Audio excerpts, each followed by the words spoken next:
Урматтуу Карике, сизди көргөнүмө абдан кубанычтамын. Рахмат, Алла разы болсун. Сиз чындап бизди абдан кубандырдыңыз. Буга чейин биздин күрөш боюнча балбандарыбыз, спортсмендерибиз Кыргызстанга жеңиш алып келип абдан кубандырып атты эле. Анан анча-мынча олимпиадаларда интеллектуалдык, математика, физика боюнча орун алып келгендерди убай кубанаттык эле. Бирок эми адам денеден турат, акыл бар, анан кийин рух бар да. Биз ушу денебиз эмне үчүн баалуу, рух бар үчүн маанилүү экен да. Рух чыгып кеткенден кийин дене апарып көмүлөт экен дегендей. Сиз ушул руханий бир жарышта өтө чоң ийгилик менен келдиңиз да. Куран жарышы бул мындан өткөн жарыш барбы? Эң ыйык китеп, бардыгыбызга арам эмне, адал эмне, туура жол кандай, адашуу кандай, ушунун баарын көрсөткөн китепти биз башынан аяк окуй албай жүрсөк, сиз толук жаттап, анан кыраат менен кошо жаттап, болгондо дагы дүйнөлүк чемпионатта, дүйнөлүк жарышта биринчи орунду алганыңыз бул мен ушундай эле түшүндүм, Кыргызстандын бир берекеси, жакшылыгы ооматы деп элечи. Анткени Куран араб тилинде, араб дүйнөсүндө канча алымдар бар, Туркияда, Иранда, фарс дүйнөсүндө иш кылып, ислам дүйнөсүндө бир 3 миллиардтай адам болсо, ошонун арасында канча алым бар, канча карике бар. Ошончолордун арасынан суурулуп чыгып биринчи орунду алыш бул тарыхта бир биринчи жолу болуп атат, бирок абдан кубанычтуу нерсе. Анан Алла разы болсун. эми Куранды билсек, биз жашоонун маңызын билмекпиз. Бул дүйнө акырет бактылуулуктун жолун билмекпиз. Бизге да жараткан ушу түшүнүк берсин, туура маалымат берсин, жакшы алымдардан үйрөнүш насип этсин. Кээ бирлер азыр өздөрүнчө окуп түшүнүп алып эле туура эмес талкуулап, туура эмес интерпретация кылып адашып аткандар бар, башкаларды адастырып аткандар бар. Эми сиздин дагы бир чоң милдетиңиз диндин кандай жакшы экендигин баскан турганыңыз менен, мына адебиңиз менен көрсөтүп келатасыз. Ушул нерсени улантыш керек экен да, анткени кээ бир адамдар дин тууралуу туура эмес түшүнүктө. Аларга капа болбош керек, кээде тил тийгизип коюп атат, түшүнбөстүктөн. Балким түшүнгөндөн кийин башкача мамиле болот. Ал эми чоң саясатта деле, парламентте деле, кээде аксакалдарыбыз деле түшүнбөстөн бир пикирлерди айтып коюп атат. Бирок дин бул жалаң эле Куран окуп, китеп окуп, же болбосо зикир кылып, пикир кылып, намаз окуш эмес, бул ден соолук, билим алыш, дүйнөлүк илимдерди үйрөнүш, ынтымак, береке, такыбалык, тазалык, кечиримдүүлүккө, айкөлдүккө чакыра турган өзүнчө бир эң туура багыттама деп түшүндүрө алсак абдан жакшы болот эле. Ошон үчүн сиз менен бүгүн жолуккум келди, кабыл алгым келди, куттуктагым келди. Убакыттап келгениңизге чоң рахмат. Илимиңизге береке. Робби зидни илма деген бар да, туурабы? Куранда. Бул илим көрүнгөнгө бериле бербейт экен. Мисалы сиз менен кошо жаттагандар деле канча, бирок толук жатташ баардыгы насип болбойт, эртеден кечке отурсаң деле. Анан мынчалык бекем жатташ, мен таң калдым. Кайсыл беттен окуп берсе ошол жерден улап кетип атасыз. Болгондо тарых таржымалын айтып, качан түштү эле, кандай маанидеги эле, Меккеде түшкөнбү, Мединада түшкөнбү ошол сүрө, ошол аят. Ар бир бетинен таржымалын айтып туруп улап кетиш, бул кандай эс тутум, кандай береке. Сизде инсандар көп болсун. Ажеке чоң рахмат. Кыргызстандын намысы эмес бул, бул дүйнө акыреттин бактысы. Акыретте Кудай буйрса, ата энеңизге алтын тажы кийилет деп үмүт кылабыз. Балким сиздин ошол касиетиңиз, ошол шарапатыңыз бизге дагы бир жарыгы тийип калар деген үмүт. Жаратканын илимиңиз дагы көбөйтсүн. Амин. Эл журтубузду дагы илимдүү, данышман, ынтымактуу, берекелүү, акылман, таза, такыба, түз жолдо адашпаган элдерден кылсын. Ушул багытта биргеликте көп иштер кылабыз деп мен сизге ишенем. Рахмат, Алла разы болсун. Чакырганыңызга аябай кубанычтамын. Алла разы болсун. Аллах Таала сизге дагы ушул Куранды сыйлап чакырганыңызга Аллах Таала иштериңизге ийгилик берсин, береке берсин. Дагы көп элибизге, жерибизге кызматыңыз көп тийсин. Эки дүйнө бактылуу болуңуз. Ошол бизде бир максат, ошо элге, жерге, дин чөйрөсүндө кызмат кылыш.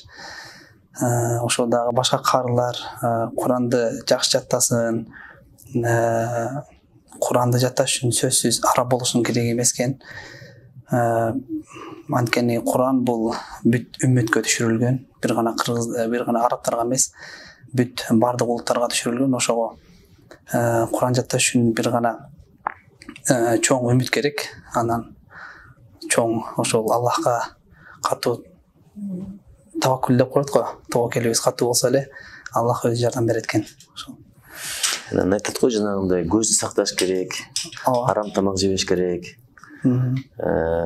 кулакты жаман ушак сөздөрдөн сакташ керек деп иши кылып, жүрөк кээде жаман нерсеге толуп калса, ал жүрөк жакшы нерсени кабыл албайт деп уктум эле да. Ошол жагы бар экен. Анан мен азыр сүйлөп атсаңыз бирден оюма келди. Көпчүлүгү дин десе араптар түшүнөт да. Дин бул араптык эмес. Дин бул ким карманса, ким тапса, ким үйрөнсө ошонуку, амал кылса ошонуку да. Бирдекенди айта жүрүш керек экен да, биздин алымдар керек болсо арабтарды үйрөткөн алымдарыбыз чыккан. Имам Муслим биз тараптан чыгыптыр, Имам Бухари биз тараптан чыгыптыр, Имам Мош, Имам Саракси, ушул окшогон залкар инсандар ушул биз тараптан чыгып, керек болсо Абу Ханифа устатыбыз деле араб дүйнөсүнөн чыккан эмес. Бирок ким умтулду, ким ээ чыкты, ким үйрөндү, илим ошондук экен. Ошолор кайрадан барып туруп араб дүйнөсүнө илимди жаңыртып үйрөткөн. Ошону бир түшүндүрүш керек экен, адамдардын көпчүлүгү түшүнбөйт экен да. Арабтардын арасында деле христиандар бар, атеисттер бар, дагы деле мунафыктар бар дегендей. Динге ишенбегендер бар. Ошон үчүн бул улуттук эмес, бул ким карманса, ким үйрөнсө, ким туура жол тапса ошонуку деп эсептейм. Туура. Ошого ушул багытта дагы бир түшүндүрүштөр көп болсо керек да, анткени ушул динди түшүнбөгөндүктөн же динди туура эмес пайдаланып көп иштер болуп атпайбы? Азыр интернеттен үйрөнгөндөр канча, интернеттен устат тапкандар канча. Интернет деген бул мусор сыяктуу да. Жакшыны салсаң деле кире берет, жаманды салсаң деле кире берет. Анан бул дин деп туруп туура эмес эле түшүндүрүп коюп атат, интерпретация кылып. Адамдар ошолорго ишенип, анан андай экен, мындай экен, интернетте бир шейхтен уктум деп атпайбы? Ошон үчүн иштей турган иштер аябай көп. Каяктан илим алдыңыз эле? Куранды негизи толук атам колуна жаттагам, атам жаттаткан Куранды. Кийин анан ошол атам колунда 9-классы бүтүргөнгө чейин окугам. Кийин ошо Кара Алтайдагы Куран Нур институт деген медресеге институтка тапшырып, ошол жерде чоң устаздар бар, Египеттен келген устаздар бар, анан кыргыз устаздардан дагы чоң устаздар бар. Ошолордун колунда окуп, дагы алардын колунда Куранды дагы жакшыраак үйрөнүп, анан алар деле чоң салымдарын кошушкан, ушундай даражага жетишиме. Баарынан Аллах разы болсун. Мындай орто мектепти бүтүрдүңүз да? Ооба, мектепти толук бүтүргөм, анан университетте эле окугам. Кайсы университетте? Кувейт эл аралык университети. Кайсы факультет? Араб тил факультети. Карасаңыз, мындай дүйнөлүк илимди алыпсыз, университеттин диплому да бар экен. Бул жагынан дагы ошого мен сиздейлер көп болсо деп атам да, кээ бирлери бир тарапты тандап, экинчи тарапта унутуп калып атат да. Ошого экөөнү бирдей алып кетсе, мисалы, Ибн Синанды эле окуп чыктым, динди да билишкен, илимди жагынан да алдыга кетиптир. Ошол эле Жусуп Баласагын, Аксыкенттик Сайфудин атабыз, Махмуд Кашгари, булардын бардыгы динди да билиптир, астрономия, философия, математика бардыгын билген адамдар экен. Ошон үчүн ушул багытта туура иштерди кылыш керек деп эсептейм эмеске. Чоң рахмат. Анда биздин бир аз белегибиз бар эле, бир аз. Эгер эми аз болсо да көптөй көрүп, кабыл алып койсоңуз, эл аралык деңгээлде даңазалоого кошкон эмгегиңиз, ыйман жолундагы жаштарга таасириңизге жогору баа бердик жана ал үчүн терең урматыбызды билдиребиз. Сизге бекем ден соолук, илимиңизге береке, жашоодо жакшы амалдарды, сээниңизге мээр тилейбиз. Ушундай сыймыктуу ийгиликке жетүүдө сизге илим берген устаттарыңызга, шарт түзүп колдоо көрсөткөн жакындарыңызга жана өзгөчө сизге терең ыраазычылык билдиребиз деп ушул ыраазычылыкка сизге тапшырып коелу. Рахмат. Ийгилик болсун. Аз болсо да көптөй көрүп, себеби биз жалаң эле жанагы кээде спортсмен жигиттерибиз келгенде аэропорттон барып тосуп алабыз да. Бирок бул билгенге өтө улуу жеңиш, өтө улуу ийгилик, жакшылыкта жарышалы деп коет. Эми сизди көрүп, сизден да өтөм деп умтулгандар көп болсун. Амин. Сиз жеткизбей кете бериңиз. Анткени жакшылыкта эле жарыша берсек, аягы келип өлкөнү өнүктүрөт экенбиз да. Буга караганда мен жакшы көп кылайын, мен мээримдүүрөөк болоюн, мен берешенирээк болоюн, эмгекчилирээк болоюн, көбүрөөк окуйын, көбүрөөк жаттайын, көбүрөөк үйрөнөйүн деген эл болсо, Кудай кааласа. Ошон үчүн сизде инсандар көп болсун. Рахмат. Чоң рахмат. Алла разы болсун сиздерге. Аузу биллахи минаш шайтанир раджим. Бисмиллахир рахманир рахим.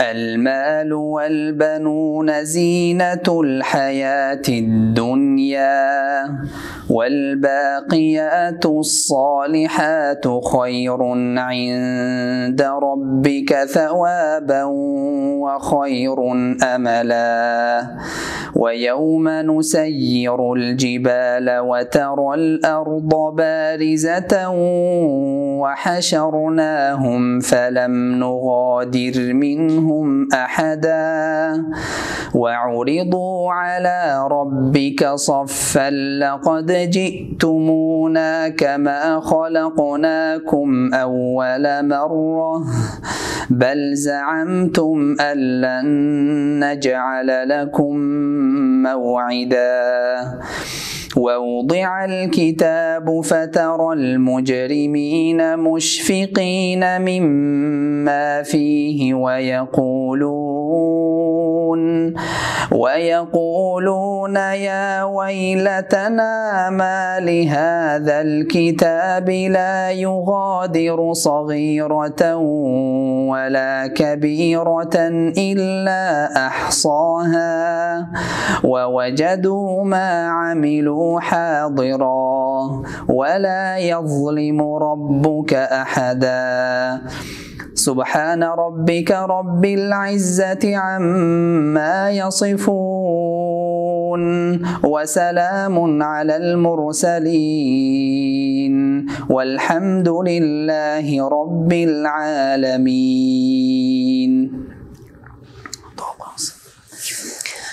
الحمد لله رب العالمين والعاقبة للمتقين والصلاة والسلام على رسوله محمد وعلى آله وأصحابه أجمعين.